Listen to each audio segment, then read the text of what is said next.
നിങ്ങൾ ചിലപ്പോൾ കാണാൻ വിട്ടുപോയ മികച്ച ചിത്രങ്ങൾ. അടുത്തകാലത്ത് റിലീസ് ചെയ്തതും എന്നാൽ കൂടുതൽ ആളുകളിലേക്ക് ശ്രദ്ധിക്കപ്പെടാതെ പോയതുമായ മികച്ച ചില മലയാള സിനിമകൾ. 2022 ഇറങ്ങിയ ഇന്നലെ വരെ. ജിസ് ജോയ് സംവിധാനം ചെയ്ത് ബോബി സഞ്ജയ് തിരക്കഥയെഴുതി 2022 പുറത്തിറങ്ങിയ ഒരു മലയാളം ക്രൈം ത്രില്ലർ ചിത്രമാണ് ഇന്നലെ വരെ. ആസിഫ് അലി, ആന്റണി വർഗീസ്, നിമിഷ സജയൻ എന്നിവർ പ്രധാന വേഷങ്ങളിൽ അഭിനയിക്കുന്നു. ഈ ചിത്രം നിലവിൽ സോണി ലിവിൽ ലഭ്യമാണ്. 2022 ഇറങ്ങിയ സൗദി വെള്ളക്ക. തരുൺ മൂർത്തി രചനയും സംവിധാനവും നിർവഹിച്ച് 2022 പുറത്തിറങ്ങിയ ഒരു നിരൂപക പ്രശംസ നേടിയ ചിത്രമാണ് സൗദി വെള്ളക്ക. ചെറിയ അയൽപ്പക്ക തർക്കത്തെ ചുറ്റിപ്പറ്റിയാണ് കഥ വികസിക്കുന്നത്. അത് വളരെക്കാലമായി കോടതിയിൽ നിലനിൽക്കുന്ന ഒരു കേസിലേക്ക് എത്തുകയും തുടർന്നുണ്ടാകുന്ന സംഭവങ്ങളുമാണ് സിനിമയിൽ. ഈ ചിത്രം നിലവിൽ സോണി ലിവിൽ ലഭ്യമാണ്. 2022 ഇറങ്ങിയ 1001 നുണകൾ. 2022 പുറത്തിറങ്ങിയ ഒരു ഡ്രാമ വിഭാഗത്തിൽപ്പെടുന്ന ചിത്രമാണ്.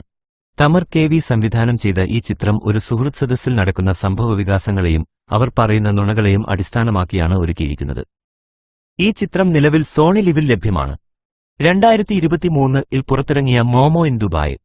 2023 പുറത്തിറങ്ങിയ ഒരു ഫാമിലി ഡ്രാമ ചിത്രമാണ് മോമോ ഇൻ ദുബായ്.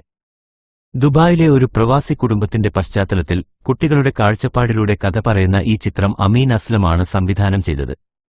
കുടുംബചിത്രങ്ങൾ ഇഷ്ടപ്പെടുന്നവർക്ക് തീർച്ചയായും കാണാവുന്ന ഒരു ചിത്രമാണിത്. ഈ ചിത്രം നിലവിൽ മനോരമ മാക്സിലും ആമസോൺ പ്രൈമിലും ലഭ്യമാണ്. സിനിമകൾ ഇഷ്ടപ്പെടുന്ന കൂട്ടുകാർക്കായി ഇപ്പോൾ തന്നെ ഷെയർ ചെയ്യൂ.